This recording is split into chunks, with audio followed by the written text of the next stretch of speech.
worlds, Sapalaha, with their chief deities or controllers, Yasya, of whom Ime, all these, Shwasanti, live, Vivashaha, fully dependent, Vashe, under the control, Dvijaha, birds, Iva, like, Shicha, by a net, Baddhaha, bound, Saha, that, Kalaha, time, time factor, Iha, in this, Karanam, the cause. Translation and purport by Srila Prabhupada Ki Jai. All living beings in all the planets of this universe, including the presiding deities of all the planets, are fully under the control of the Lord. They work like birds caught in a net, who cannot move independently. Between the Suras and the Asuras is that the Suras know that nothing can happen without the desire of the Supreme Personality of Godhead, whereas the Asuras cannot understand the supreme will of the Lord. In this fight, Vritrasura is actually the Sura, whereas Indra is the Asura. No one can act independently. Rather, everyone acts under the direction of the Supreme Personality of Godhead. Therefore, victory and defeat come according to the results of one's karma, and the judgment is given by the Supreme Lord. Karmana Daivanetrena. Since we act under the control of the Supreme according to our karma, one is independent, from Brahma down to the insignificant ant, victorious, because everyone acts under his direction. Om Ajnana Timirandasya Jnananjana Shalakaya Chakshur Unmilitam Yena Tasmai Shri Gurave Namaha Shri Chaitanya Manobhishtam Sthapitam Yena Bhutale Swayam Rupa Kadamahyam Dadati Swapadantikam Nama Om Vishnupadaya Krishna Prishtaya Bhutale Srimate Bhaktivedanta Swami Nitinamine Namaste Saraswate Deve Gauramani Pracharine Nirvishesha Shunyavadi Paschatya Deshatarine Vancha Kalpatarubhyascha Kripa Sindhubhya Eva Cha Patitanam Pavanebhyo Vaishnavebhyo Namo Namaha Jai Shri Krishna Chaitanya Prabhu Nityananda Shri Advaita Gadadhara Shiva Sadi Gaura Bhakta Vrinda Hare Krishna Krishna Krishna Hare Hare Hare Rama Rama Rama Hare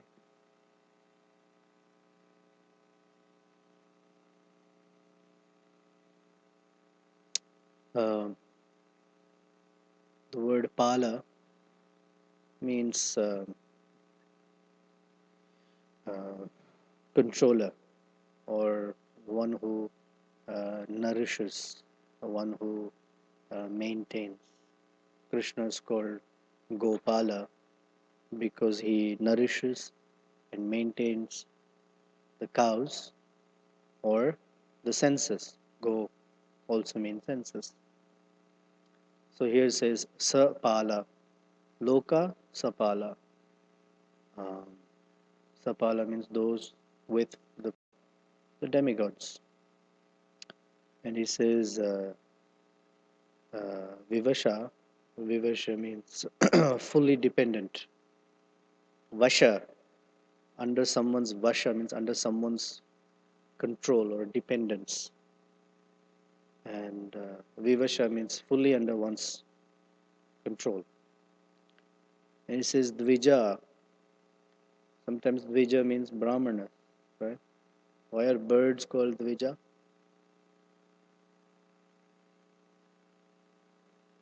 The birds are born twice. How? Why is bird twice born? A very learned Brahmana. The birds are born twice. First is the egg, and then from the egg, the bird comes. So it's twice born. Dvija. Iva, Shicha Baddha. Shicha is a net. That means those birds that are caught in a net, they can flap their wings and feel that they are independent. but their feet are bound or they're stuck in the net. So in this world, we can also flap our wings and think that we're very independent. We can move our heads, flap our wings, and think, oh, I'm the controller. But actually, what is binding us is the net. And that net is sakala, iha karanam. Time factor binds us to this material world. And it somehow makes us feel that, oh, you're controlling your time. You're managing your time. You're a good time manager. Oh, but time is actually managing everyone else, including the demigods, by the process of birth, death, disease, suffering, old age, all the fun stuff. It is time that is moving. And the time is such a factor that it makes us feel that no, we are moving things. We write a schedule. This is what I'm going to accomplish in my day. Tara, tara, tara, we move through it. Ah, today I managed my whole time very well. Well, actually, time was taking one day away from life. So that time that is utilized in Krishna's service, that's very nice. Then that time factor works differently. But for most persons who are not Krishna conscious or not trying to be Krishna conscious, time is very elusive. In fact, most people don't have time to even get the basic things done. Or even to get the basics done, they have to expend so much amount of time. They live somewhere here, they commute somewhere there, all the way there and back, just to make their ends meet. At the end of all of this, what do? They earn a little money, and Prabhupada says, all you can eat is 2 chapatis. And for that, so much hard work. And it's not like they're foolish that they're working hard. The circumstances are such that don't have choices. They're bound. So even for the smallest of things, they don't have time. They just cannot find time. And if any time that they feel they have in their hands, that they have to use it for escaping. They drink, or they go to movies, or they sleep, because these things allow for uh, recuperating from the grinding of the wheel of time. Crushes a person like anything. Physically, we get very tired, exhausted. So we need what we call recreation or relaxation or leisure because of the crushing of the wheel of time. And still a person thinks, I'm independent. I'm free to do as I like. No. And for every act that we perform, the time factor records that act and brings to us very well deserved karmic reaction. Therefore it says karmana daiva netrena. Netra means vision, the eyes. And daiva netra is the eyes of the personality of Godhead. Krishna is watching everything. And because Krishna is watching everything, he knows exactly what reaction needs to come to us, karmically speaking. So no one is free to do what they like without any reactions. We're all free, quote unquote, free to work or do things, and we are responsible for the reactions that come to us. This is how time works. Time is just the carrier, it's the instrument through which karmic reactions come to us. It's the instrument through which what is due unto us manifests. Many of us are studying Nectar of Devotion together, or separately, we're studying Nectar of Devotion. And we understand that karmic reactions, they stay in the form of tendencies. The tendency manifests as a seed, a small desire to do something. That's called bija. That then manifests as a sinful activity. So this whole thing continues as a cycle, because from one action, then there is a reaction, and that reaction manifests after some time or immediately, depending on the kind of activity. So, what is manifesting right now, either it is mental disturbance or physical disturbance or whatever, is called prarabdha, something that we are experiencing right now. Physical and mental distress and or mental distress is called prarabdha karma. And what is waiting to happen, it will happen in the next few minutes, few hours, few days, few years. Something that's waiting to happen is called aprarabdha, not yet manifest. Yeah? And within that not yet manifest, there are gradations. About to manifest,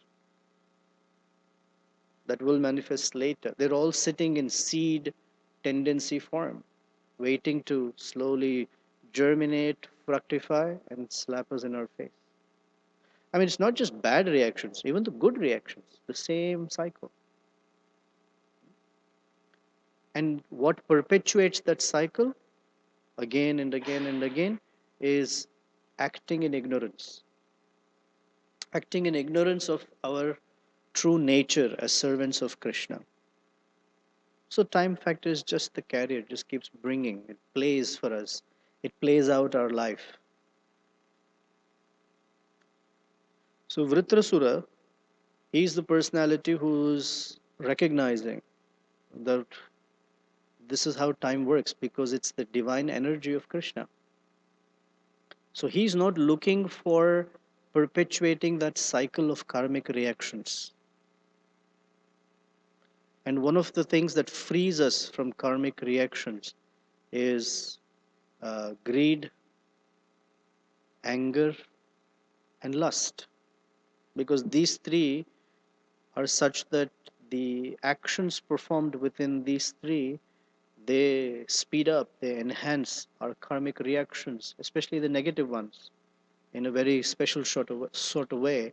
So Krishna says these three are the gates to hell. So Vritrasura is neither angry at Indra for fighting with him and chopping off his arm. He is not lusting after a great position in the universe. Uh, he's not greedy for a very fantastic position as the king of the three worlds. On the other hand, here Prabhupada writes that, and Vritrasura is recognizing that Krishna is the controller. Prabhupada defines Sura means he who understands that nothing can happen without the desire of the Supreme Personality of Godhead, and Asura means one who doesn't recognize that. And very interestingly, Indra is called the king of the Suras, Surendra. But in this circumstance, it's the opposite. Indra is considered the Asura, and Vritrasura, although his name is Vritra Asura, he is considered the Sura because he has a demonic body but a saintly heart. And Indra is a saintly body, if you will, but not so saintly heart. Of course, who are we to say who Indra is? I mean, he's not an ordinary person, so it's not like we're judging Indra or anything. It's the circumstance is such that the demonic mentality is being manifested by Indra, and the saintly mentality is being manifested by Vritrasura. And the only difference is one sees the hand of God and the other doesn't. Finished. As simple as that. If one can see that in circumstances in my life that there is Krishna's hand somehow, we may not understand how. We don't have that capacity. But if we can say this Krishna's hand in this, then Krishna may reveal how his hand is playing out in all of this. And one who doesn't see the hand of Krishna, then they are left guessing lifetime after lifetime. Mohitam nabhi janati. Because one is bewildered. And it's not that Krishna's hand in someone's life it exists and for someone else it doesn't. It's not like that. From Lord Brahma down to the insignificant ant, everyone's life is being controlled in that sense or directed under the supervision of the Supreme Personality of Godhead, Sri Krishna. Primarily, this is Paramatma's function, moving the material world in a particular sort of way, because he says, Mayadhyakshena prakriti suyate sa charachara. Under my supervision, this material world is moving. All the living entities. Everything happens by Krishna's sanction. So when in our lives, in this case, in Vitrasura's case, his arms chopped off. And can you imagine the pain for a whole arm being chopped off? It's very intense. You know, when let's say a hand gets cut, or we have a wound, or we are hungry, or very tired, and someone talks to us philosophy, what is our reaction? Feel like strangling the person. What? This is not the time for philosophy. I'm hurting like anything. And Vritrasura's arm is cut off. And he's speaking in fact, he's preaching to Indra in the middle of all that pain and agony. He's not identifying himself as a demon, or he's just speaking this wonderful philosophy because he understands it.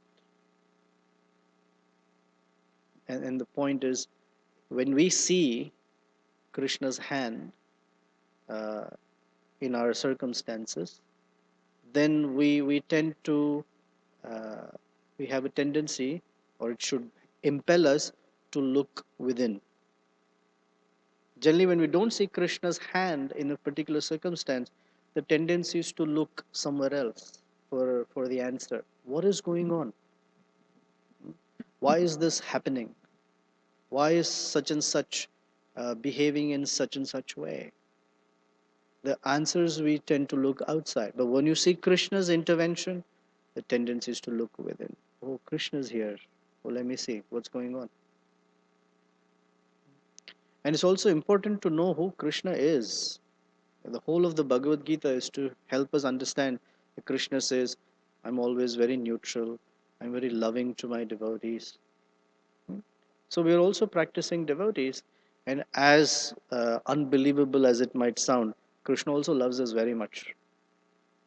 And it is out of his loving gesture that he allows for certain circumstances to manifest for us. So there are some very important understandings waiting for us to receive. It could be about ourselves, it could be about the material energy, it could be about Krishna, it could be about the devotees, it could be about bhakti, whatever. There's so much to receive from those circumstances. And in all of this, something that we have to learn to practice and become familiar with, that in all circumstances, Krishna is very loving. Name dvesha asti na priyaha. He doesn't have envy, or he's not siding with someone else particularly. He's helping. He's helping us transcend those things that are binding us to this world, the influence of material time. Very important. He's helping us. And we should be ready and willing to take that help. Because if we don't take that help for some reason, then we're still like those birds trapped by a net. Okay, that's this verse. Any comments, questions? Yeah, Lanish, aapke? Get you a mic. Hold on.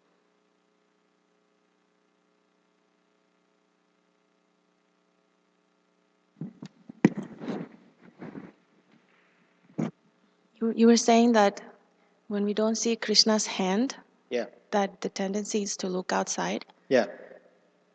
So how do we always see Krishna's hand? How do we always see Krishna's hand? Yeah, because it just seems like there are some situations where you just cannot see Krishna's hand. Like it has to be something outside of Krishna's hand. So how do we? There is nothing outside of Krishna's hands. So that's first. That's why we need what's called, well, the simple answer is by Krishna consciousness. Okay, that's easier, by Krishna consciousness.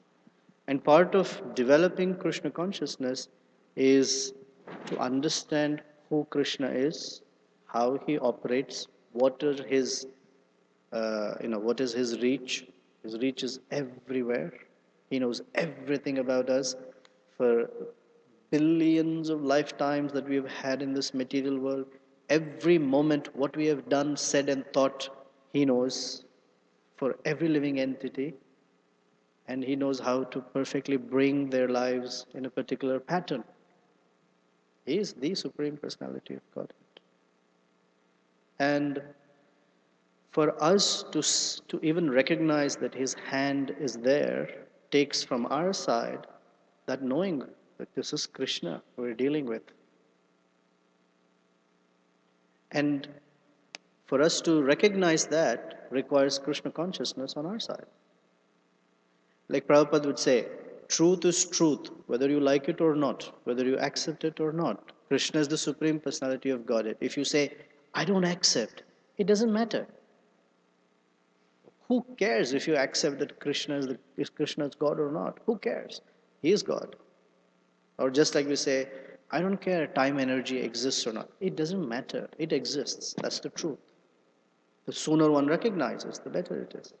So it takes from our side a cultivation of understanding who Krishna is, how he participates in our lives, and that his motive is to help us because we have asked for that help. Correct? Every morning we chant Hare Krishna, and that chanting Hare Krishna is our appeal. Please engage me in your service. Correct? We're asking Krishna. Now, please engage me in your service is not just that someone will come and say, okay, can you move this from there? Ah, okay, I chanted Hare Krishna, I got some service. While that is true, that may be the case, Krishna is also saying, okay, you want to be engaged in my service, so then let me prepare your heart. Because my service takes certain qualification. So let me prepare your heart. And part of that preparation of the heart is let me reveal who I am. Let me reveal how my spiritual realm works. Let me show you how bhakti works. Let me show you what it means to be a servant, etc., etc. And all of that is part of, my dear Krishna, please engage me in your service. Once Vaisheshika Prabhu was doing he was doing a Bhagvatam class in Houston as part of the North America Temple Presidents meeting or something. And he was saying that when we are chanting Hare Krishna, ideally we're calling out to Krishna, oh Radha Krishna, I need help. Please help me. Okay? I need help. Please help me. And later in the day, he was leading Kirtan. And while he was singing Hare Krishna, in between, he just said, please help me. I need help. And everyone just following, please help me. I need help. Just so that the meaning of it gets a little deeper. So when we say, I need help, so he helps. And then we wonder, why are you helping me like this? However, he manifests. It's like, whoa, hold on a second. Or sometimes he helps and we don't even recognize that he has already helped and moved on. So from our side, it's a cultivation of Krishna consciousness. Anukulyena Krishna Anushilana. The reason I'm speaking in Nectar of Devotion terms is the devotees are studying Nectar of Devotion. They have an exam coming up Sunday. So some of them are nervous, some of them are going to fall sick, things like that. But the verse that is the central point is that Anya Abhilashita Shunya Jnana Karma Dinavrita Anukulena Krishna Anushilana Bhaktiruttama. So everything that we do is within that Anukulena Krishna Anushilana. It takes cultivation from our side to cultivate that first thought goes to, oh, Krishna is in this picture here. Sometimes it's an afterthought. Looks like Krishna was there. So we're cultivating, we're practicing. That's what's going on. Yes. And you also said, thank you so much. You said that anger, greed, and lust speed up our karmic reactions. Sure. Can you explain that further? Oh, yeah. I mean, I said it in a particular way because Krishna uses them as the gates to hell. So uh, when we act, because anger, lust, greed, they're the manifestations of the modes of passion and ignorance. If you notice, in general, uh, goodness slows things down. You ever noticed that? When we are trying to do things in the mode of goodness, things tend to slow down. We may be moving fast, that's a different thing. But in general, time seems to be a little peaceful. When we are in the mode of passion, things really speed up. Persons are restless, and somehow we feel that our ability to grasp time goes away, or the time moves and we didn't even realize it. Ever had that experience? When the mind is agitated or disturbed, restless, we don't recognize how time's moving. Like, oh, the whole day is gone. I haven't done anything yet. Or in ignorance, when we go to sleep and we wake up and we think, I took a 5 minute nap, and you look, it's about 2 hours gone. Time moves in a very peculiar sort of way when passion and ignorance are contacted. Um, so, in that sense, it moves fast. Another way is by anger and greed and lust, we are impelled to doing things that have reactions, sometimes very drastic reactions, and quite quickly also.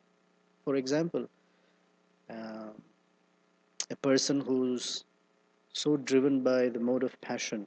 Passion means hankering for the future, just hankering, hankering. They get stressed out, that very quickly they develop ulcers in the stomach. It speeds things up. But those who live a goodness lifestyle, like Krishna says in the Bhagavad Gita, that ayuhu, one lives a healthy, long life. So you have more time. So these things, they speed up the process of life, or shorten, if you will. And anger, you do something in anger and the reaction comes pretty quickly. You don't respond in anger, things don't come. So you tend to consider, introspect, think of how best to respond. Things don't move so quickly. Anything else? Yes. I need a mic just so that people online. You spoke about Krishna having a hand in our karmic reactions. So Yes. I was wondering, does that apply to everyone, or is karma more of an automatic process for non-devotees? Is Krishna's hand always there? Is the question whether karma is acting in the lives of devotees? Well, the question is,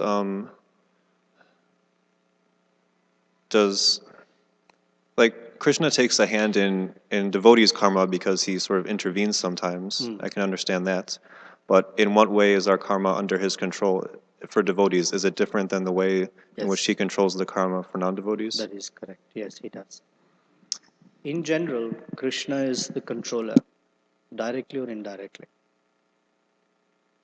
For those who neglect Krishna, or who are not aware of Krishna, however, that whole the category of living entities, for them, the whole of the karmic map is determined by their previous actions, and there are certain laws by which karma works, and Krishna is the creator of those laws. So he's not involved in the day-to-day movings of the material world. And in the lives of devotees, he's involved, personally involved. For everyone else, it's a process that's determined. There are certain laws, and everyone moves according to those laws. In the case of devotees, Krishna will come and tweak those laws.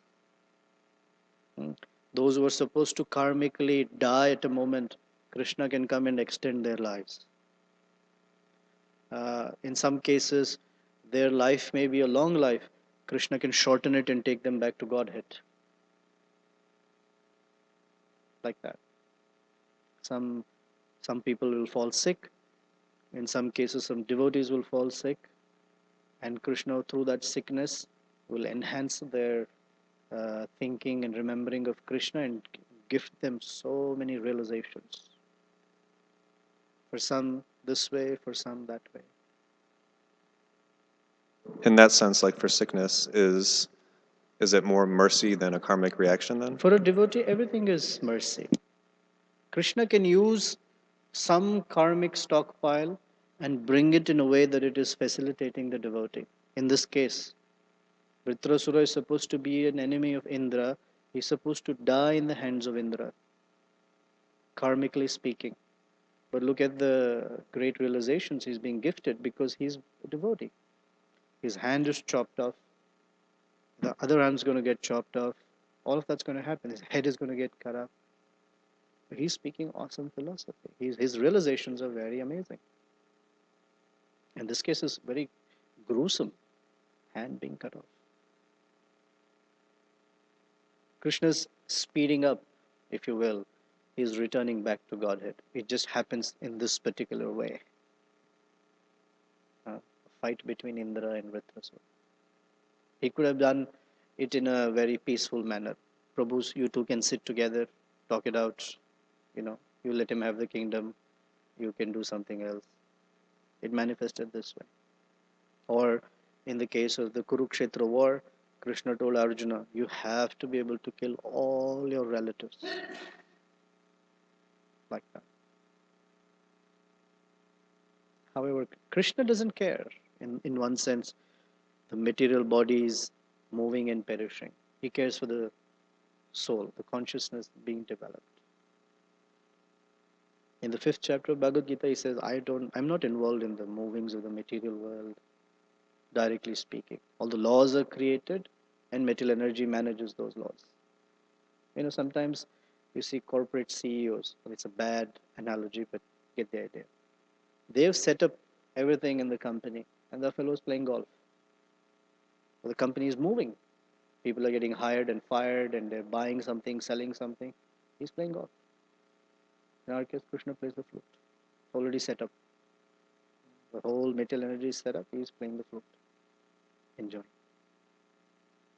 But when the devotees are involved, then he is directly involved in their lives. Okay? Ladni Shakti again. It's the Monday special. I don't think I asked my question properly. You made me answer so much for a wrong question. Okay, go ahead. I was wondering, in the life of a practicing devotee, how you said that Krishna is controlling everything, and his hand is everywhere.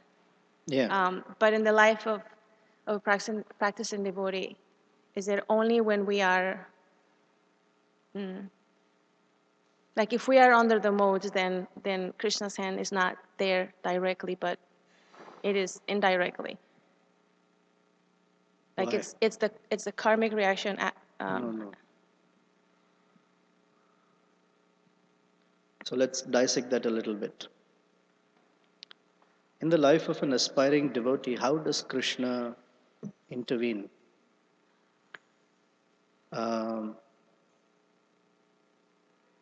We are marginal energies. Sometimes we turn towards Krishna once in a while, and other times we turn towards material energy. Correct? And we flip flop. Sometimes material energy, sometimes Krishna, sometimes material energy, sometimes Krishna. And when we are turned towards Krishna, we very sincerely and ardently offer prayers to Krishna. Please take me out of this condition. please make me Krishna conscious. Please, I want to serve you. I want to dedicate my life to you. We say some things. Sometimes we don't mean it, but however, we say it. There's inspiration. And Krishna takes that very seriously. And then when we turn towards the material energy, unfortunately, either by previous impulses or whatever, we turn towards the material energy. Um, well, not only sometimes impulses, but some Prabhupada calls it residual effect. Residual effect is the fan is turning, you pull the plug out, and the fan still turns before it comes to a stop, called residual inertia. And it's just that's the phenomena. And Krishna sees that. And he's like, oh, my very, very wonderful soul is being pulled towards that, or is turning away towards material energy. Let me see how I can help. And however he decides to help, something will manifest. Just to remind us, sometimes it's a and sometimes it's a slap on the face. Depends, and how how much we're getting the lesson or message. Sometimes Krishna will make something happen somewhere for us as an awakening. Oh, when we don't get that message, something happens even closer. We don't get the message, it happens to us in a mild way. We don't get the message, then we get a nice slap. We don't get it, he keeps slapping till we get it. Somehow, to help us, because we're saying, my dear Krishna, please accept me. He takes that seriously. Now, however he manifests it, it's up to him. Some residual karma he can bring to us. He can intentionally intervene and do something. It's up to him. You can't tell, oh, this is my karma, that is this. We don't know. But Krishna's involved. How? That's part of the mystery. Like Parikshit Maharaj, out of the blue, he gets cursed. You're going to die in 7 days. Very well.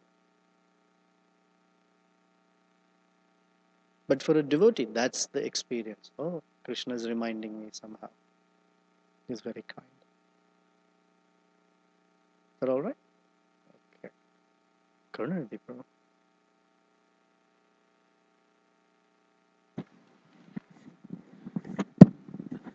Prabhu, I want to add something regarding the non-devotees and devotees, their actions, reactions. Srila Prabhupada was giving one nice lecture. He was telling that non-devotees' karmic actions directly controlled by or directly monitored by Yamaraj, the death personified. And whereas devotees' actions and everything is controlled directly by Krishna. And for pure devotees, they are whatever they do and whatever they think and everything, that is directly done by Krishna. That's what, you know. Yeah, so it doesn't change anything what we've been discussing. And also It is another still, point. Yeah. when you read the verse and purport for Karmana Daiva Netrena, the 18th chapter, Papa describes. Because in the 13th chapter, Krishna says, uh, I am the supervisor and I'm the Udasinavat. I'm looking at it very in a detached manner. So, yes, Yamraj, because his service is such, but it is happening under the supervision of Krishna. It's Paramatma, he's watching. Actually, it's described that there are 13 witnesses for whatever we do. Because if there's one witness, someone can say, I'm not sure. But there are 13 witnesses that corroborate everything that we do. The sun and the moon. Of course, Paramatma. Then it says the Digpalakas, the controllers of the directions, Yamraj, etc. So they're all watching. So there are 13 witnesses for everything we do and think about and say. So we may be all alone in the middle of a forest and we say and do something. Forest, forest dwellers are here. Vanaprasthis already. And it has a reaction. Because there are witnesses. And the chief witness is Paramatma. How Yamaraj has the ability that he knows what every living entity is doing. Such an amazing. I mean, yes, I'm not sure if it's an amazing service per se, because he gets to see all the secrets of every person. So does Paramatma. And he rewards and punishes accordingly. And one more thing, and regarding that, how Krishna's hand is everywhere. Yeah. That is, there is a nice verse. I think you know it. So that how Mother Kunti, she is praying in her prayer. I remember that Natyo Nata Dharajatha, like we are the hand puppet in hand of Krishna. Whatever Well, ways. Nato Natyadharo Ata was not a reference to a puppeteer. The reference is that, my dear Krishna, he says, Gudhas Charati Vrishnishu, that you're the Supreme Personality of Godhead. But you move around as if you're an ordinary person. And that ordinariness in you is because you're like an expert actor. Nato Natyadharo Yata. That you have such wonderful makeup and disguise that people cannot recognize that you're God. Your activities seem so-called mundane. You know, you cry when your wife got kidnapped, or you go and steal butter from people's houses. You dress simply, peacock feather, moving around in the forest, playing with cows and playing with boys. It can bewilder a person. You have that bewildering potency in you. That's what she's describing. That you're supreme personality of Godhead. That the great munis and rishis are meditating for thousands and thousands of years with their mind trying to capture you for a moment. And they cannot. Yet you're moving around in the Vrishnis and the Yadus as if they're your friends and buddies. And bewildering. That's the reference. Thank you. Okay, I actually thought I'll do a couple of verses. I didn't expect so many discussion. Okay, thank you very much. Srila Prabhupada ki jai, Srimad Bhagvatam ki jai. Oh, before we leave, can you turn off that recording? Well, maybe it can be there. Our devotee, Chinmay, his name is Chaitanya Priyadas. He's not here anymore. His father is very seriously ill. Out of the blue,